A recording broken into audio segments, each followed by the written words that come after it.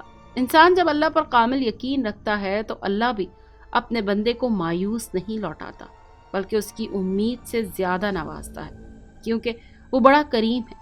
ختیجہ بیگم بھی اللہ کی ذات پر مکمل یقین رکھتی تھی، اور یہ ان کا یقین ہی تھا کہ 15 برس گزر جانے کے بعد بھی انہیں اپنے بیٹے کے لوٹنے کی امید تھی۔ ہر چند کہ وہ اپنا پرانا گھر بھی چھوڑ چکی تھی، لیکن وہ کہتے ہیں نا کہ امید پر دنیا قائم ہے، تو یہی وجہ تھی کہ ختیجہ بیگم بھی 15 سال گزرنے کے باوجود اللہ کی ذات سے مایوس نہیں ہوئی تھی۔ ویسے بھی مایوسی کفر ہے۔ وہ جانتی تھیں کہ اللہ کی قدرت وسیع ہے، جو چاہے کر سکتا ہے۔ پھر یہ تو کچھ بھی نہیں تھا اس کی قدرت کے آگے۔ دن گزرتے جا رہے تھے اور ختیجہ بیگم کا یقین ٹوٹنے کے بجائے بڑھتا جا رہا تھا۔ انہیں پختہ یقین تھا کہ ان کا بیٹا عید والے دن ان سے آ ملے گا۔ کب، کیسے اور کہاں سے، یہ سب وہ نہیں جانتی تھی۔ بس انہیں پتا تھا کہ اب ان کی ممتا کو قرار آ جائے گا، اور ہوا بھی یہی۔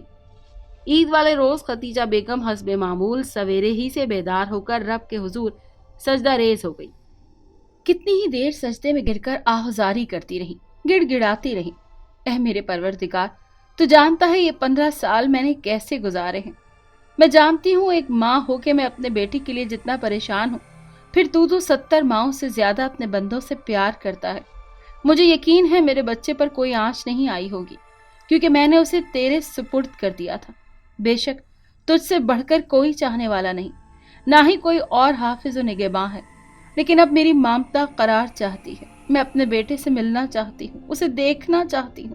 میرے مولا، میرے بیٹے سے مجھے ملا دے، بے شک تو ہر چیز پر قادر ہے۔ دعا مانگ کر ختیجہ بیگم مصلے پر ہی بیٹھی رہیں، ذکر کرتی رہیں اور روتی رہیں۔ ان کے شوہر بھی ان کی بے قراری دیکھ کر سمجھ رہے تھے، لیکن خاموش رہے۔ وہ ان کی تڑپ جانتے تھے۔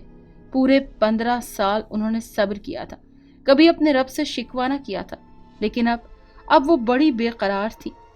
انہوں نے پوری رات ختیجہ بیگم کی بے قراری دیکھی تھی۔ وہ پوری رات سو نہیں سکی تھی۔ فجر سے پہلے انہوں نے شیر خورما بھی تیار کر لیا تھا، ان کے بیٹے کو پسند جو تھا۔ آج 15 سال بعد انہوں نے عید پر اہتمام کیا تھا۔ مصلے پر ہی نہ جانے کتنی دیر گزر گئی، کمرے میں سوائے سانسوں کے کوئی اور آواز نہ تھی۔ دونوں ہی خاموش تھے کہ اچانک کھلے دروازے پر دستک ہوئی۔ ختیجہ بیگم دوڑی، کیا دیکھتی ہیں کہ ایک نوجوان لڑکا ہے اور ساتھ ادھیڑ عمر عورت اور مرد ہیں۔ شاید دونوں میاں بیوی تھے۔ ختیجہ بیگم تو نوجوان لڑکے کو تکتے جا رہی تھی اور ان کے آنسو شدت سے بہنے لگے تھے۔ انہوں نے بڑھ کر اسے سینے سے لگا لیا تھا، کیونکہ وہ نوجوان کے ماتھے پر چوٹ کا نشان پہچان گئی تھی۔ یہ انہی کا بیٹا ذیشان تھا۔ کتنا بڑا ہو گیا تھا، لیکن ختیجہ بیگم کی اولاد تھا، اور ان کے لیے اپنی اولاد کو پہچاننا مشکل نہیں تھا۔ میرا بچہ ذیشان، تو کہاں تھا اتنے سال؟ میں نے کہاں کہاں تجھے تلاش نہیں کیا، کیسے کیسے میری مامتا نہیں تڑپی۔ چل اب اندر چل، اب میں تجھے کہیں نہیں جانے دوں گی، اب تو یہیں رکے گا، میرے پاس، میری نظروں کے سامنے۔ وہ دیوانی ہوئی جا رہی تھی۔ وہ دونوں عورت اور مرد بڑے حیران تھے۔ عورت بولی، آپ ختیجہ بیگم ہی ہیں نا؟ اس محلے میں نئی آئی ہیں؟ جی جی، میں ہی ختیجہ ہوں، اور یہ میرے شوہر رحمان، اور یہ میرا بیٹا ذیشان ہے جو بچپن میں کھو گیا، اور آج پورے 15 سال کے بعد میں اسے دیکھ رہی ہوں۔ کتنا بڑا ہو گیا ہے میرا بیٹا، ماشاءاللہ۔ ختیجہ بیگم بے خودی میں ذیشان کے چہرے پر ہاتھ پھیر رہی تھی۔ ادھیڑ عمر عورت بولی، ویسے آپ نے ذیشان کو پہچانا کیسے؟ ہم تو سمجھ رہے تھے کہ ہمیں آپ کو یقین دلانا پڑے گا کہ یہی آپ کا بچھڑا ہوا ذیشان ہے، لیکن آپ نے تو خود ہی سے پہچان کر ہماری مشکل آسان کر دی۔ تب ختیجہ بیگم نے بڑے تحمل سے ساری رودات ادھیڑ عمر عورت کے گوش گزار کر دی کہ کس طرح انہیں آج ذیشان کے آنے کی پیشن گوئی کی گئی تھی، اور پھر ذیشان کے ماتھے پر چوٹ کا نشان ساری حقیقت کھول گیا۔ اب آپ بتائیے کہ آپ کو میرا گھر کیسے پتا چلا، اور یہ بھی کہ ذیشان میرا گمشدہ بیٹا ہے، یہ آپ کو کہاں سے ملا، اور اب تک کہاں تھا؟ ختیجہ بیگم سب کچھ جانے کو بے قرار تھی۔ تب انہوں نے کہنا شروع کیا، ہم بے اولاد تھے، زندگی کی ہر خوشی تھی ہمارے پاس سوائے اولاد کے۔ پھر ہم نے بہت سوچ سمجھ کر ایک یتیم خانے سے ذیشان کو گود لیا۔ کوئی اسے وہاں چھوڑ گیا تھا۔ شاید یہ آپ کی دعاؤں کا اثر تھا کہ ذیشان غلط ہاتھوں میں جانے سے بچ گیا، اور محض 5 سال کی عمر میں ہم نے اسے گود لے لیا۔ ہم نے اسے پڑھایا، لکھایا، اچھی تربیت دی۔ پھر تقریباً 1 مہینہ پہلے ایک بزرگ میرے شوہر کو ملے۔ وہ خود چل کر ہمارے گھر آئے تھے۔ انہوں نے ذیشان کے بارے میں ہمیں بتایا اور آپ کا بھی بتایا کہ آپ لوگ اس کے اصل ماں باپ ہیں اور 15 سال سے اپنی اولاد کا غم سہ رہے ہیں۔ ہمیں آپ کا ایڈریس بھی انہوں نے ہی دیا۔ ہم نے ان کے بارے میں مزید جاننا چاہا کہ وہ کون ہیں اور کہاں سے آئے ہیں، تو انہوں نے کہا کہ آپ ختیجہ بیگم کے پاس جائیں، وہاں آپ کو سب حقیقت معلوم ہو جائے گی، اور ہمیں آج عید کے دن آنے کی تاکید کی۔ انہوں نے ہی کہا تھا کہ آپ عید کے دن آئیے گا۔ آج آپ ہمارا انتظار کریں گی، اور پھر نہ چاہتے ہوئے بھی ہم آج آپ سے ملنے آ گئے۔ اب آپ بتائیے کہ وہ بزرگ کون تھے؟ عورت نے اپنی مکمل بات کی تو ختیجہ بیگم کے بہتے آنسو ہچکیوں میں تبدیل ہو گئے۔ پھر تھوڑی حالت سنبھلی تو ختیجہ بیگم نے ساری وضاحت کی اور کہا، مجھے یقین ہے یہ وہی بزرگ تھے جنہوں نے عید والے دن میرا بیٹا مجھ سے ملانے کا وعدہ کیا تھا، اور بے شک انہیں اللہ نے وسیلہ بنا کر ہی بھیجا ہے۔ مجھ گناہ گار کے لیے میں اپنے رب کا جتنا شکر ادا کروں کم ہے۔ مجھے میرا بیٹا واپس مل گیا، اور آپ لوگوں کا بھی بے حد شکریہ کہ آپ نے میرے بیٹے کو اولاد کا پیار دیا اور اس کی بہترین پرورش کی۔ ختیجہ بیگم بے حد ممنون تھی۔ یہ سب سن کر ذیشان اٹھ کر ختیجہ بیگم کے قدموں میں آ بیٹھا اور ان کی پیشانی چومی اور امی کہہ کر لپٹ گیا۔ بڑا رقت آمیز منظر تھا۔ ختیجہ بیگم ذیشان کے بچپن کی تصویریں اٹھا لائیں، جنہیں دیکھ کر ان دونوں مرد اور عورت نے تصدیق کی کہ ہاں، یہی ذیشان ہے جو ہمیں بچپن میں ملا تھا۔ انہونی ہو چکی تھی، اللہ نے ناممکن کو ممکن کر دکھایا۔ ختیجہ بیگم نے اگلے ہی دن اپنے گھر محفل سما منعقد کروائی۔ آج عید کا دن تھا۔ جمیلہ بیگم نے منہ اندھیرے ہی سارے کام نمٹا دیے تھے۔ شیر خورما تیار تھا، بہنوں کا انتظار کر رہی تھیں جو نماز ادا کرنے گئے تھے، پھر آ کر شیر خورمے کا ناشتہ کرنا تھا۔ سب کچھ معمول کے مطابق تھا، لیکن جمیلہ بیگم کا دل بڑا بے چین تھا۔ نہ جانے کیا بات تھی، شاید وہ بھی دل ہی دل میں منتظر تھی کہ آج ختیجہ بیگم کا بیٹا انہیں مل جائے گا۔ دل سے دعائیں نکل رہی تھیں کہ اے کاش ممتا کو قرار مل جائے، لیکن ذہن تھا کہ ماننے کو تیار ہی نہیں تھا کہ 15 سال پہلے گم ہوا بچہ اب کیسے مل گیا۔ اسے کیسے پتہ چلے گا کہ میرے ماں باپ یہاں اس محلے میں ہیں؟ لیکن پھر دل نے کہا کہ کیا تم اللہ کی قدرت کی منکر ہو؟ وہ کیا نہیں کر سکتا؟ اس کے کن کہنے کی دیر ہے، سب کچھ اس کی قدرت کے آگے ہینچ ہے۔ وہ ہر چیز پر قادر ہے۔ عابد کے منہ سے یہی الفاظ ادا ہوئے تھے کہ تمہارا بیٹا عید والے دن تمہارے گھر ہوگا، اور ختیجہ بیگم کیسے کھل اٹھی تھی کہ کیا آج کے دن ان کا بیٹا انہیں مل جائے گا۔ اللہ کرے ایسا ہی ہو۔ پھر انہیں عابد پر بے انتہا پیار آیا۔ وہ کیسے عابد کو لے کر پریشان ہو گئی تھی۔ ڈاکٹر کی دوا بھی اثر نہیں کر رہی تھی۔ وہ اس کو لے کر کتنے باباؤں کے پاس گئی تھی، کتنے ہی تعویذ اس کے گلے میں ڈالے تھے، لیکن ہر تعویذ غائب ہو جاتا تھا۔ کوئی سمجھ نہیں پا رہا تھا کہ عابد کو ہوا کیا ہے۔ یہ تو محفل سما میں ساری حقیقت سامنے آئی، اور جب سے یہ سلسلہ شروع ہوا تھا عابد بالکل ٹھیک تھا۔ انہوں نے دل ہی دل میں عابد کی بلائیں لے ڈالی۔ السلام علیکم امی، عید مبارک۔ بچے عید کی نماز پڑھ کر آ چکے تھے۔ جمیلہ بیگم سوچوں کے مزیدار سے ایک دم نکل آئیں۔ وعلیکم السلام بیٹا، عید مبارک۔ چلو آ جاؤ، اب ناشتہ کر لو۔ وہ اٹھ کر کچن کی طرف چل دی۔ تقریباً 12 بجے کا وقت تھا۔ جمیلہ بیگم دوپہر کے کھانے کی تیاری میں لگی تھی۔ بچے سب باہر تھے کہ اچانک دروازے پر دستک ہوئی۔ انہوں نے دروازہ کھولا تو سامنے ختیجہ بیگم خوشی اور آنسوں کی ملی جلی کیفیت میں کھڑی تھی۔ ہاتھ میں مٹھائی کا ڈبہ تھا اور ساتھ میں ایک نوجوان لڑکا اور ایک مرد اور عورت بھی تھے۔ جمیلہ بیگم کو سمجھنے میں ذرا دیر نہ لگی کہ ختیجہ بیگم کو ان کا بیٹا مل گیا ہے، اسی لیے وہ مٹھائی کے ساتھ آئی ہیں۔ انہوں نے فوراً گلے لگا لیا۔ ختیجہ بیگم رونے لگی۔ دیکھیے بھابھی، میرا بیٹا مل گیا ہے، میرا ذیشان مجھے مل گیا ہے۔ بڑا رقت آمیز منظر تھا۔ جمیلہ بیگم بھی اپنے آنسو روک نہ پائیں۔ محلے کی دوسری عورتیں بھی جمع ہو گئی تھیں۔ سب کی آنکھیں اشک بار تھیں، جیسے آج ہر کوئی اس انہونی کا منتظر تھا۔ ختیجہ بیگم سے تو خوشی سنبھالے نہیں سنبھل رہی تھی۔ وہ مستقل خوشی کے آنسو بہا رہی تھی۔ بہت بہت مبارک ہو آپ کو۔ اللہ پاک آپ کا کلیجہ ہمیشہ ٹھنڈا رکھے۔ آپ اپنے بچے کی خوشیاں دیکھیں۔ جمیلہ بیگم کے دل کی دعائیں زبان تک آ گئیں۔ وہ واقعی بہت خوش تھیں۔ سب عورتیں جمیلہ بیگم کے گھر میں آ گئیں۔ ختیجہ بیگم نے سب کو مٹھائی کھلائی۔ اس محلے کی یہی خاصیت تھی کہ یہاں خوشی ہو یا غم، سب مل کر بانٹتے تھے۔ پھر یہ خوشی تو بہت بڑی اور بہت ہی اہم تھی۔ اگلے ہی دن ختیجہ بیگم کے یہاں محفل سما منعقد ہوئی۔ حسب توقع حمید بابا کی سواری آئی۔ ختیجہ بیگم نے تشکر کے خوب آنسو بہائے، اپنے بیٹے سے خوب صدقہ خیرات کروایا۔